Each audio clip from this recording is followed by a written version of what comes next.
ما فارس زبان ها اهل شجاعت نبودیم آقا.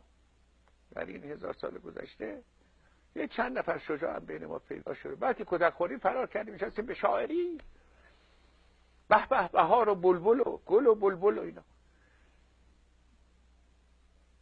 از بس لطیف این زبان فارسی و مضامین لطیف و انصاری درش هست، مثل که کم کم شجاعت از آدم میگیره.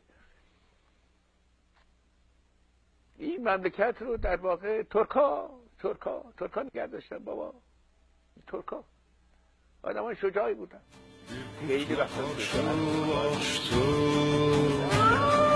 Dedi uğurlar olsun, Tanrı Türk'e yar olsun.